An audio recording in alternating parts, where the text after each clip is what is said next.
Hello and welcome to the Third Sector podcast. I'm Emily Burt. And I'm Lucinda Rouse. Each week we bring you half an hour of discussion and debate about the important goings-on in the charity world. This week we'll be having a candid conversation with the charity chief executive and her chair about how they make their working relationship work for the benefit of everyone. But first, we're seeing a growing trend of grant makers pausing their funding, with more than 3 major trusts and foundations closing their doors to applications in the past month alone. And our senior reporter, Emily Hull, has been looking into this trend.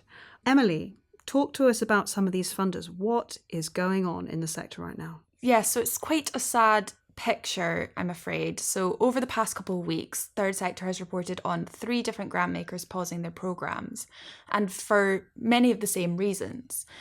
The London-based funder City Bridge Foundation stopped taking applications for a year, though it's still continuing to fund during this pause, in a bid to review its practices and work through a massive backlog, as it tackles what it describes as an unprecedented demand after it implemented a £200 million uplift to the funds that it was distributing 5 years ago.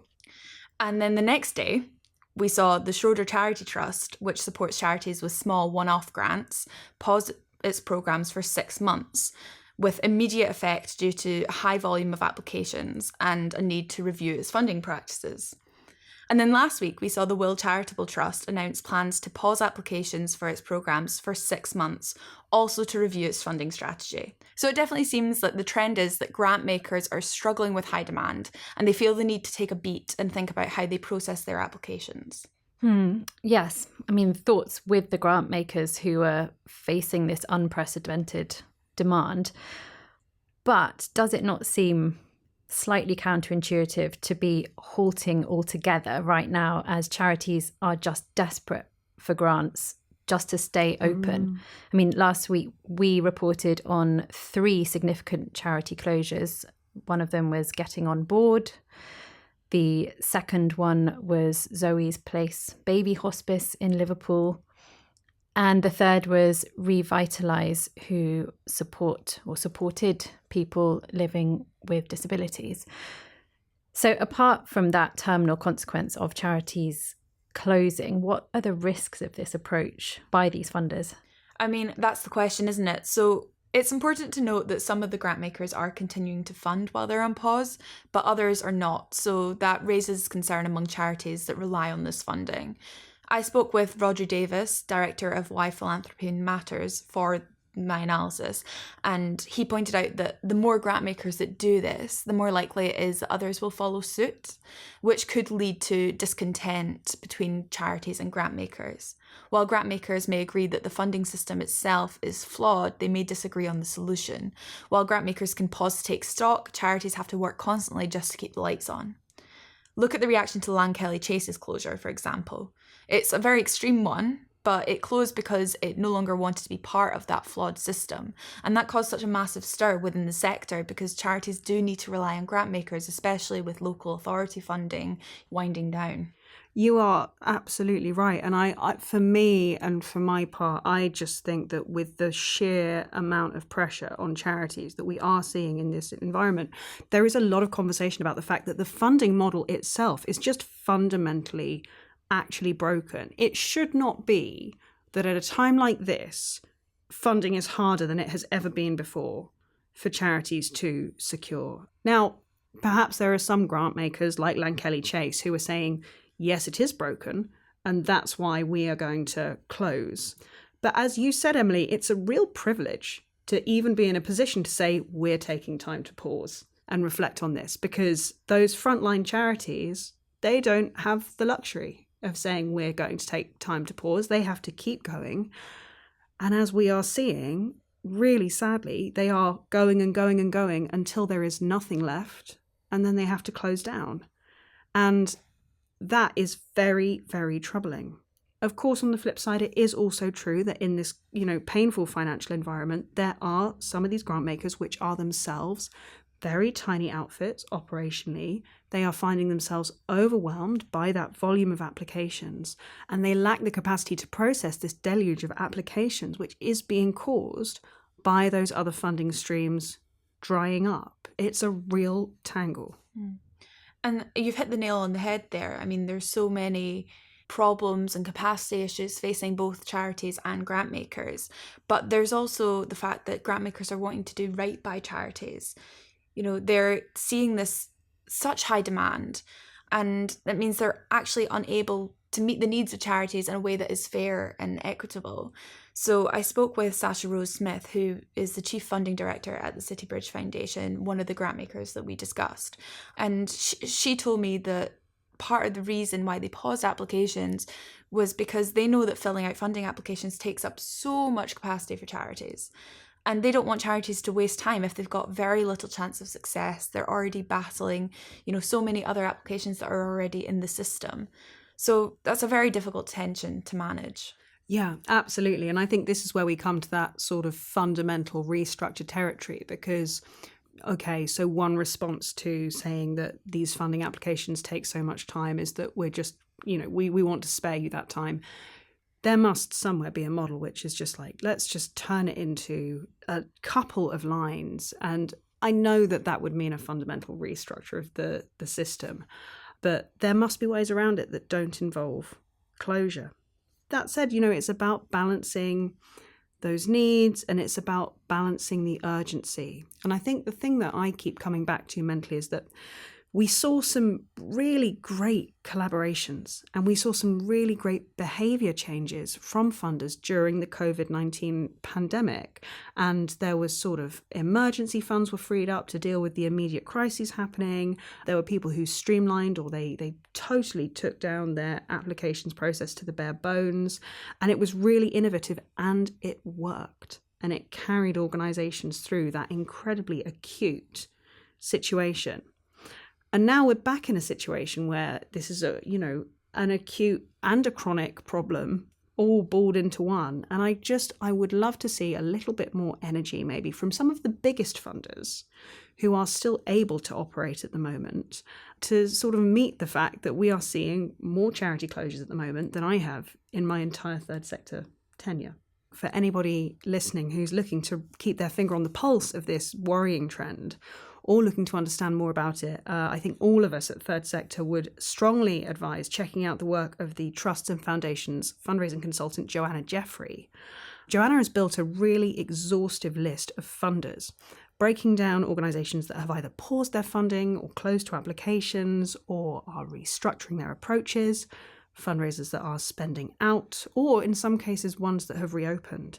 It's a great resource, and I think it's a great snapshot of this crisis in real time. And we'll include the link to that spreadsheet in the show notes to this episode.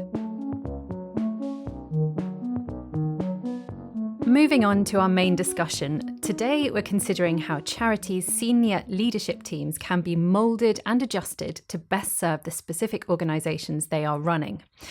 And it goes without saying that the relationship between the chief executive and the chair is a particularly important one, which can vary greatly according to personalities, experience, and of course, existing organisational strengths and weaknesses.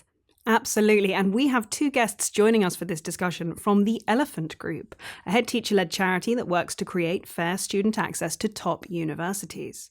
Our first guest is the charity's chief executive, Jayne Taylor. Hi, Jayne. Hi. Great to have you with us. And we're also joined by the Elephant Group's founder turned chair, Matt Jones. Hi, Matt. Morning, Emily. Now, we have had a chief executive and a chair from another charity together on this podcast in the not so distant past.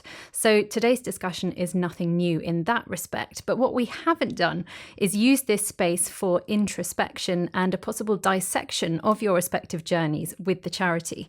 So I'm really looking forward to seeing what unfolds in the next 20 minutes or so.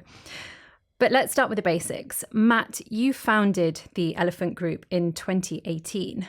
What were the primary needs of the charity in terms of leadership by the time Jayne came on board as the first chief executive about 4 years later? Yeah, thank you for that, Lucinda. So in the first instance, the charity was set up and I was totally ignorant of any of the expectations around setting up a charity.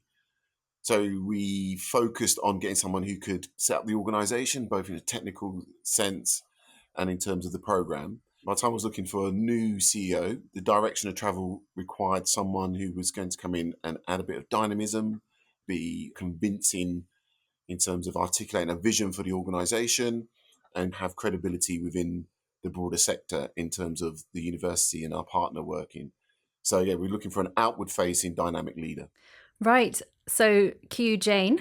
You came in August 2022, I believe. You're just over 2 years in. What's been the hardest part of your role so far? I think moving sectors is always a challenge. So going from a large managerial sector within a university, and I don't know if anybody has worked in a university, but they're a bit like the civil services. There's many layers to them. And when you come into a charity, you realise, the buck really stops with you. You are entirely responsible for the output of the organisation alongside the trustees. And, that level of responsibility I hadn't experienced, even though I was in a senior position within the university prior to coming. And I think whenever you start a new organisation, you want to look under the bonnet, you want to know how everything works, you want to understand how everything operates. And I think what happened is that definitely sort of triggered my attention to detail antennae. And I think that one of the biggest challenges was really, one, getting to understand exactly what had happened in the past, where we were and why we were where we were, and also developing a vision for the future. Where do we need to go next? What's important from both a sector perspective, what's important to our recipients, to all the people who are involved in the organisation. And I think in those first few weeks, I think Matt knows, there was definitely moments where you think, oh, yes, it's a big job. This is a really, really big job because, if you mess up, it's the young people that are going to suffer. And that was always and continues always to be on my mind in this job, is that you have a tremendous responsibility to get it right.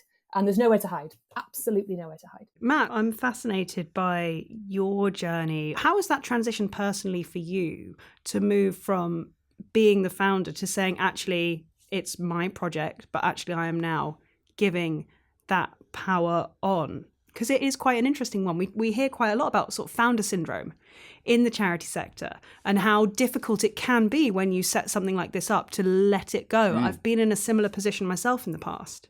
That's a fascinating question. Jayne would probably best answer if I've let go enough at this moment in time. But I would say in the first instance, my role was to help Jayne settle in. The board had full sight of Jayne's previous experience, which was in, as Jayne has already articulated, in a large organisation, a monolith like a university, coming into a really boutique at best, petite at worst organisation with very few employees and even worse infrastructure. So in the first instance, I continue to have more of an executive or operational involvement through dialogue with Jayne. Not actually the inputs, but certainly much more contact in the first few weeks and months. But it's quite simply two major issues. One, Jayne's leadership capacity and competence.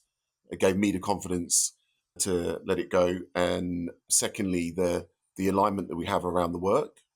And I would add in a third, which in all of my working experience, if the organisations or institutions I work with were the sum total of my ideas and my thoughts, then I don't think we've had the impact that we've had. So I wonder what it would be like if there were questions around alignment and capability, but fortunately we're not in that space. Well, yeah, definitely, fortunately, because it's something we often hear quite a bit about is you can run into chair and chief executive relationships that do have those tensions where there aren't those alignments, and that can be a very, very difficult thing for a charity. So bluntly, just lovely to hear that this is such a productive and a constructive relationship. But not altogether unexpected, given that you did both agree to come and chat about this in a public forum.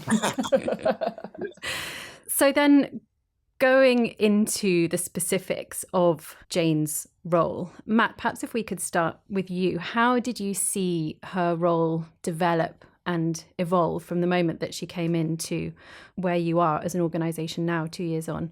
Firstly, I would say that Jayne helped me understand some of the strengths and limitations of the organisation, both functionally and operationally and strategically.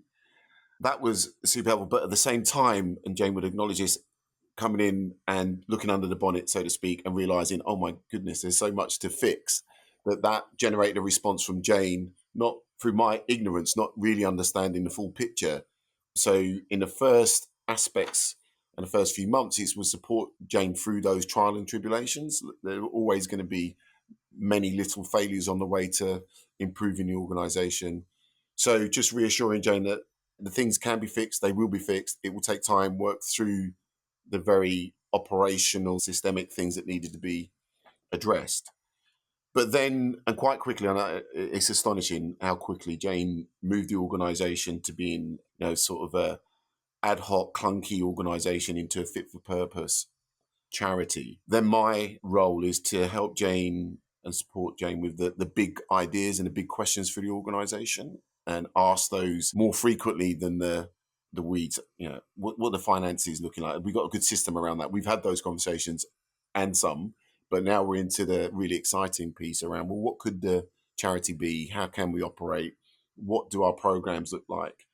So moving from that is an intentional choice that I've made in terms of the type of questions that I would ask Jayne. And to be fair, the lower level questions around operations is like, well, Jayne's the boss, and that's her role. And so I'm pleased to say that I'm able to move away from those techie, detailed operation questions into the more strategic and exciting impact questions that we're going to have over a long time. I am loving how refreshing your language is, Frank. That it was an ad hoc, clunky organisation. Like, you couldn't believe the amount of mess that needed to be fixed. It's brilliant. I love this honesty about it. And Jayne, so from your perspective, having come in, how have you managed then, as chief executive, that important balancing act of delivering on your purpose, so keeping those students supported, while at the same time managing these kind of clunky problems and getting the organisation to a place where it is a lean, mean machine? Well, I think Matt does a bit of a disservice. I think, one of the reasons I took the job at the Elephant Group was because it was a fantastic idea. It was a fantastic idea with a fantastic group of schools already involved with it, and a group of trustees who were seriously impressive. So I didn't come into it thinking, gotta roll my sleeves up and solve some problems. It was already in a state where it was ready to shine. I think it was just going from that startup into slick organisation, which is why they brought me in. And I always thought, that's why they brought me in. That's my job. That's what I need to do. And I need to, literally get stuck in, find out about what's going on and solve the problems, because the charity deserved it, because it was already, I think, something that could, was on the cusp of great things, I think. I think, like I say, I think it really did trigger in me that kind of sense of, like, when I go into any kind of stressful situation, I get very calm and I get very detailed orientated. And I think it's probably safe to say I'm quite demanding. I feel sorry for my team at times. I'm a stickler. I'm relentless. I'm literally the most relentless person, apart from perhaps Matt, which is where I think we're quite similar. And I find it very, very hard sometimes for things not to be as I think they should be. So the challenge for me has been, where do you make those priorities? So learning that you're going to fail, and I did fail, and Matt knows how often I failed. But by that, you learn, you sort of supercharge your success by failing almost on a weekly basis and getting it wrong. And I certainly made some, mistakes, many mistakes, because I didn't, it was all brand new, and I wanted to try things, and I wanted to engage. They were all coming from a good place, but I definitely didn't get it all right. But learning from that, developing and growing from all the things that feel awful, really, and then saying, well, I don't want to feel awful. I want this to be a success. And ultimately coming back to the mission, like, why are we actually here? Why are we doing this? If it isn't right for the young people, if we're not doing something which is absolutely right for the young people. And that's where I learned I had to deprioritize certain things that I wanted to be done, but I had to deprioritize them in order for our recipients to get the best possible service and best possible work from us. And that was hard, because I don't like that. I want everything to be right. And it wasn't. And you just have to let that go and take time. And I'm still struggle with that. It's a constant balance in myself of having to deprioritize. You have to deprioritize in order to prioritize. And we needed to prioritize the young people, because that's the point. That's the point of all of this. Otherwise, it's all ego otherwise. Jayne has humbled herself to the work. And like she just said there, took out the ego of that. And I think in the last 12 months, what I've seen Jayne is being more comfortable with being uncomfortable. And so, like, making those errors, Jayne, and I think it takes a period of time where you have to build trust and a rapport between key stakeholders and employers. But when we got to that position of safety and vulnerability, where we both recognize that it's not perfect, but we're pretty good at what we're trying to do here, and we're on a journey together, I think that acceptance that sometimes you're going to make mistakes, but if we're not making mistakes, we're not growing or learning, and accepting that as part of the journey, has been Jayne's huge growth in the last 12 months. Yes, I would like to be perfect though. What I'd really like is just to be perfect all the time, if that's okay. But I'm not, and I've had to deal with that. I think we call that being human. Yeah. So you talked about the need to deprioritize in certain areas, and you said that that's difficult because you are a perfectionist. How did you go about relinquishing control of certain elements that perhaps shouldn't have been within the remit of the chief executive and could have been passed on to somebody else? I think one of the things I needed to do was to restructure the organisation slightly, because what we found ourselves in a position was that we do a lot of delivery. I always say we're a small elephant with a massive shadow. You know, we're supporting over 3,000 young people and there's only 6 of us.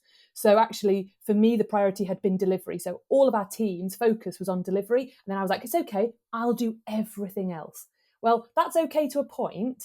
But actually what I needed to do, and what the board were very, very good at challenging me on, was to bring somebody in who could help support with the operational management of the organisation, to allow me to step back, be more strategic, see the big picture, and also to have the opportunity to take opportunities as they come.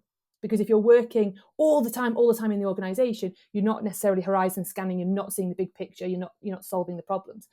So I think that was the main thing, is actually bringing someone in who was highly competent. And we did that and brought somebody in, her name's Adila, and she's come in and been able to take over a lot of that management and provide really strong structures. And I think one of the things that she understood was that I needed to know what was going on. So it's all very, I'm happy to let go if I'm confident everything's okay. I think Matt would agree with, he's a bit the same. You know, I just need to know if it's okay and it's all working fine, happy to let go. So we were able to put some structures in place to allow me to sort of observe what's happening within the organisation without necessarily being in the weeds myself.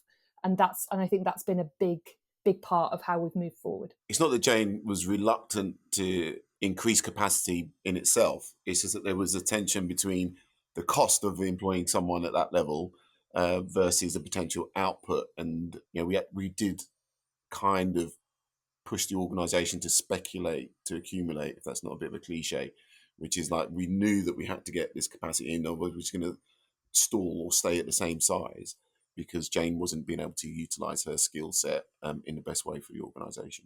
So aside from bringing in somebody to take on some of that burden and free up Jayne's time and capacity, Jayne, you did use the words weeds that you'd found yourself in. Matt, what was the board's role beyond this extra capacity in the form of a new staff member in pulling Jayne out of the weeds? I think that was big thing you mentioned there, was the capacity was one. So let's not underplay the significance of that.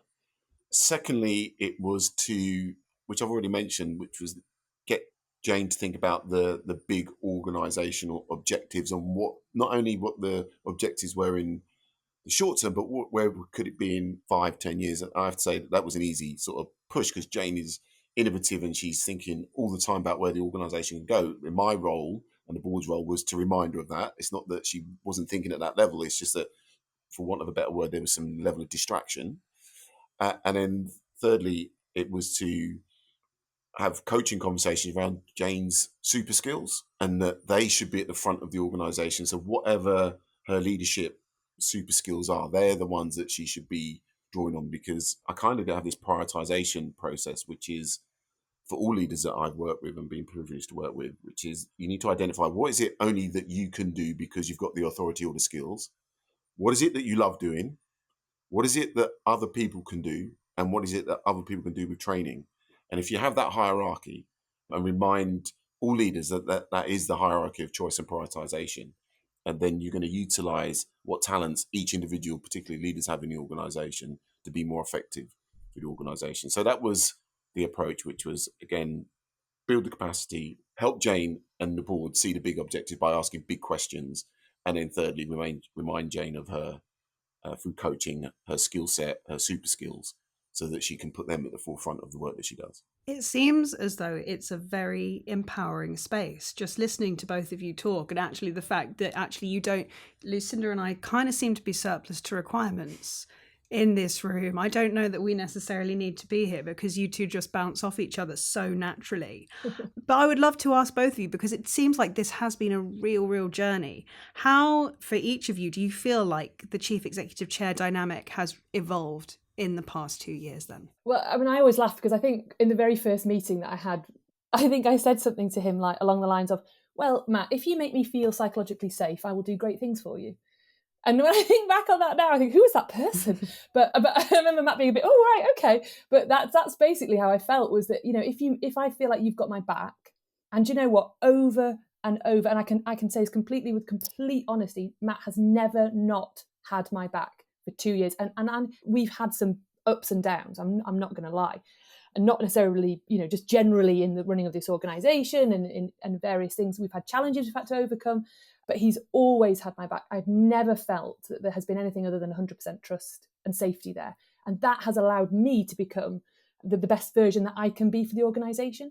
Without that, there's absolutely no way I would have achieved what we've achieved. Matt, how about you? How's it evolved? Well, you get an insight into Jayne's approach, which is very similar to mine, which is just to be upfront and candid. All right, so there is no conversation is off the table. I value that because in that moment, Jayne displayed a vulnerability that's important to get to the nub of any issue. You can pretend things are okay, and I've worked with leaders who do that, and then only for them to crash and burn at a certain point in the organisation or their own development. So quickly establishing trust through Jayne's candour enabled me to have an insight in what the issues were for her, which then enabled me to be a better chair, better leader in supporting her with her immediate issues, but then not taking the eye off the bigger, longer term objectives.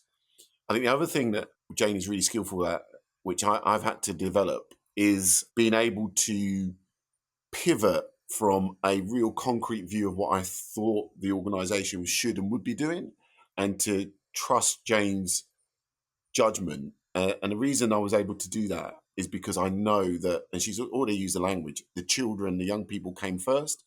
So it wasn't about her status. It wasn't about power within the group. It was about the students. So I'll give you a very specific example. And this talks to the thing about me letting go earlier, which it sounds really, it's quite straightforward. It wasn't, trust me, because Jayne quite quickly realised that our residential experience for us, our young people at various campuses, was time intensive and maybe not the most efficient way to expose our young people to great universities. And so Jayne's proposition was we won't do a full-on residential. Now, the residential was, for want of an egotistic word, was my baby. Mm-hmm. And I was like challenging her. No, it's what we do. It's unique. It's what we do. But Jayne, one, was persistent, and two, had a compelling reason to change the model. And because of that and the trust that I have in her, because the work is about the young people, I kind of said, well, let's have a go. And I'm glad we did, because we go from 75 young people engaging in a, inverted commas, a residential summer school to something like over 250 each year, maybe even more. I think it was around 700 this year. Okay, there you go. Brilliant. Before we ask you for any final tips and tricks for other chairs and trustees who are listening to you two now and going, this is where I want to be, Jayne, just out of interest, based on the experiences that you've had at the Elephant Trust, and this is not me prompting you to tell us when you'll be out of the door, because clearly this is a great place and you need to be staying here.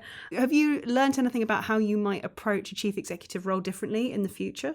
Well, I think I imagine, this is my first one, so I don't know. I imagine every experience would be different, with different challenges and coming into it in a different way. I think I have this motto, which is the only way out is through.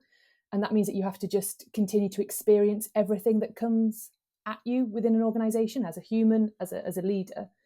I think I would hopefully go into it a little more, with a little more confidence. I think I would hopefully go into it with a bit of a better perspective, maybe with a more willingness to fail, because I think failing those first few times was really painful for me. Bearing in mind, I'd been at my previous job. I'd actually been at that institution for nearly 20 years. I'd been in my job for many years. It was very difficult to go from being highly, highly competent at something to being new and making mistakes. So I think I'd go into it being a bit more confident with that. I think there's something about, I've really learned about this idea that you need to use the fire and not be on fire. And I think it's about using your power and using that fire that we have but without really setting yourself on fire. I think that's probably, and I probably look after myself a little bit better. I think that would probably be just maybe being a little bit kinder to myself and under those circumstances. But I think, I think I'd be better at recognising what really matters and hopefully be a bit less afraid. Use the fire, don't be on fire. I'm going to put that on a post-it and stick it on my laptop. That's... Now, do either of you have any final parting words for other charity chief exec chairs who might be listening to this and wanting to know from you how they can strengthen what they have? Matt, perhaps if we could start with you. Two main things. Firstly, recruitment. I've been fortunate to have two leaders, inverted commas, of the Elephant Group, and they were both right for the time and the circumstances in which we found ourselves. But we invested heavily in that process. Personally, my time, I've got a day job, but I spent a lot of time making sure I identified the right person. And then the only other piece of advice, I'm a newbie to this charity business, and as a chair, focus on the people. As a chair, you can get too caught up on programs, process, the product. If that was your role, then you would be the CEO. And so my role is to focus on the leadership, listen to the leadership, and guide the leadership, and trust the process that they've got in their head and they've got down on paper to deliver great outcomes. So recruitment, you've got to get the right people in, check for alignment, check for capability, check for, as Jayne said, that fire, the mission. Everything else you can cover off, knowledge you can cover off, skills you can develop. And then the second bit would be, focus on the leadership and the people rather than the technical aspects of the program or the charity. And Jayne, what would your answer be? I think you have to know yourself. You have to know yourself and then be able to communicate that to the chair. You have to be completely honest, whatever that looks like, warts and all. You can't go into it thinking, one, it's about you, because it isn't. You are a function. You're a function of the charity. That's all you're there to do, is to serve. And I think if you go into it with that perspective, with an honesty to yourself, that you understand your strengths and your weaknesses, and we all have them, and that you can communicate that to the chair, who's then in a position to support you. And if you're in a position where the chair is not supporting you through your bad days, then you really got to consider whether that relationship is working, because I think you need to have that on the good days and the bad days, that support, and make sure it's not all about you. It's about the organisation, about what you can give, and giving the best that you can give.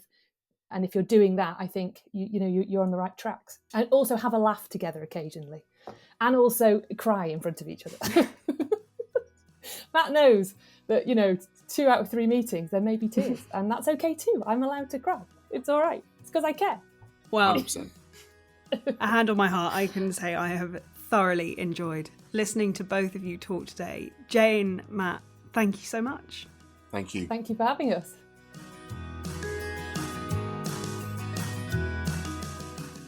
We hope you enjoyed our discussion with Jayne and Matt, and that's it for this week.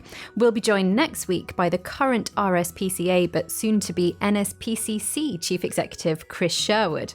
It'll be interesting to hear how things are going with his chair, Claire Horton, although as far as I'm aware, he won't be bringing her along. But we do hope you'll join us for that. So for this week, thanks to our guests Jayne and Matt. Our producers are Till Owen and Nav Pal.